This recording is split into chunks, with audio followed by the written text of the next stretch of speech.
apakah kalian menyukai burger? Burger yang diantara lapisan daging dan sayuran terdapat saus mayonaise. Oh my gosh, jadi lapar deh, OTW pesan. Tapi bukan itu yang mau dibahas. Tapi apa saja ya bahan untuk membuat mayonaise? Mayonaise terbuat dari campuran minyak dan telur. Mayonaise adalah salah satu contoh koloid. Koloid? Dalam kimia, campuran itu ada 3 jenis, yaitu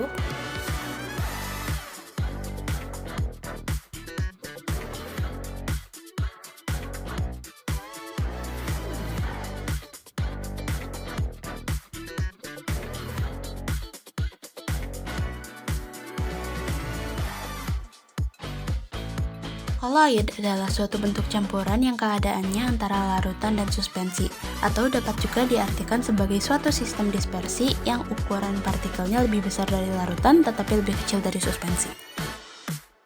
Koloid tergolong sistem 2 fase, yaitu fase dispersi adalah zat yang mengalami penyebaran secara merata dalam suatu zat lain.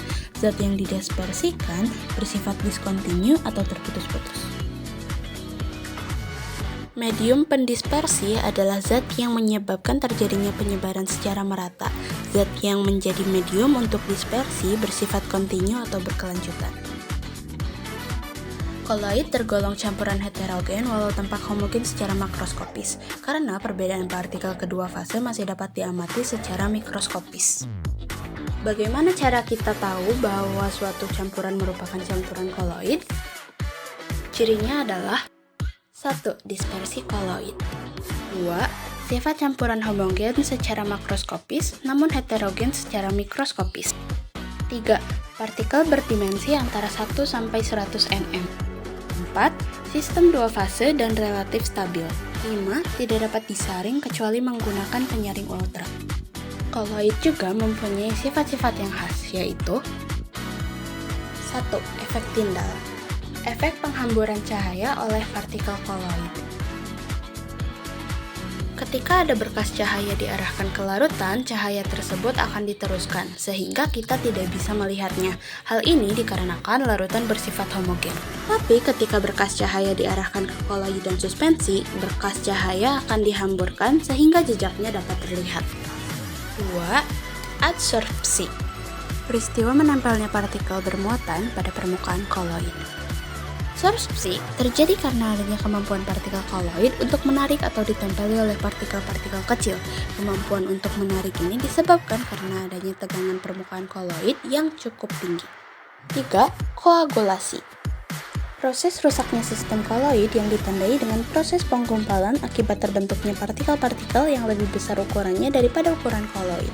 Koagulasi dapat dipengaruhi oleh beberapa faktor berikut.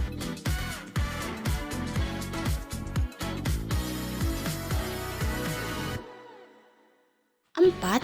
Gerak Brown.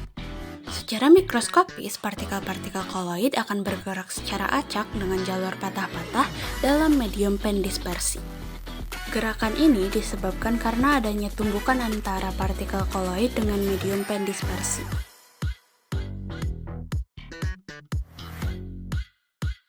Pada koloid, fase terdispersi dan medium pendispersi bisa berwujud padat, cair, dan gas. Oleh karena itu, berdasarkan perbedaan antara fase terdispersi dan medium pendispersinya, sistem koloid dibagi menjadi 8 jenis, yaitu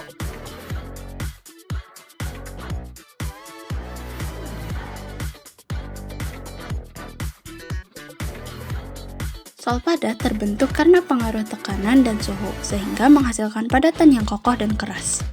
Contoh sol padat adalah batuan rubi atau batuan permata. Batuan rubi ini merupakan padatan kromium sebagai fase terdispersi yang tersebar dalam padatan aluminium oksida sebagai medium pendispersi.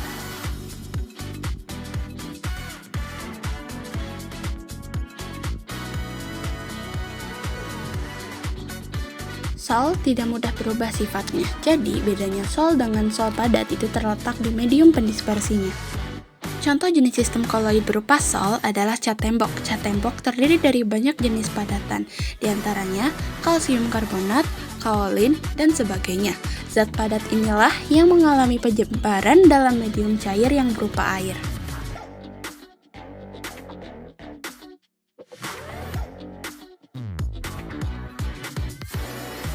Contoh aerosol padat adalah asap kendaraan. Asap kendaraan mengandung padatan berupa timbal, karbon, karbon monoksida, dan lain sebagainya, yang merupakan hasil pembakaran tidak sempurna dari mesin.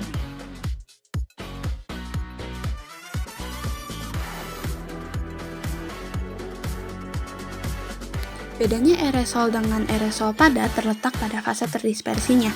Aerosol tidak bisa bertahan lama, hal ini karena zat penyusunnya yang mudah rusak oleh perubahan suhu dan tekanan udara lingkungan. Contoh aerosol adalah parfum. Saat parfum disemprotkan di udara, cairan parfum akan terdispersi atau tersebar di udara yang wujudnya gas sebagai medium pendispersi.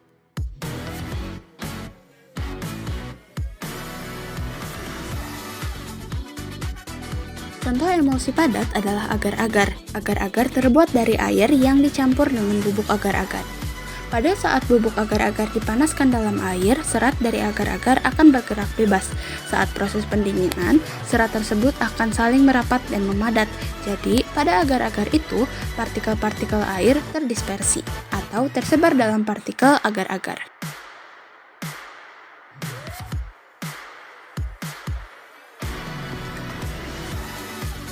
Emulsi biasanya tersusun oleh cairan dengan kepolaran senyawa yang berbeda, sehingga tidak saling bercampur. Contoh emulsi adalah susu. Emulsi pada campuran susu dan air itu terjadi ketika partikel air terdispersi atau tersebar dalam partikel-partikel susu. Nah, karena partikel air dan susu ini punya level kepolaran yang beda, maka kedua zat ini tidak bisa bercampur dengan sempurna.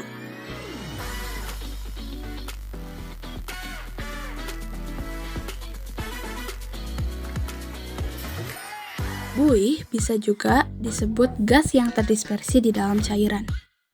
Contoh buih adalah buih sabun karena adanya udara yang terjebak di dalam larutan sabun. Hal ini terjadi karena molekul sabun yang saling tarik-menarik membentuk jaring atau lapisan yang dapat menjebak udara, sehingga membentuk gelembung-gelembung bening berisi udara.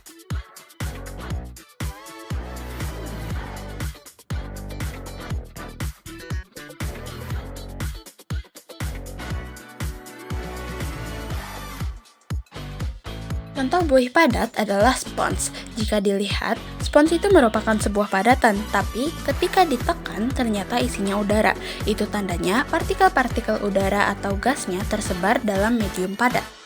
Seperti itulah penjelasan mengenai sistem koloid. Terima kasih telah menonton.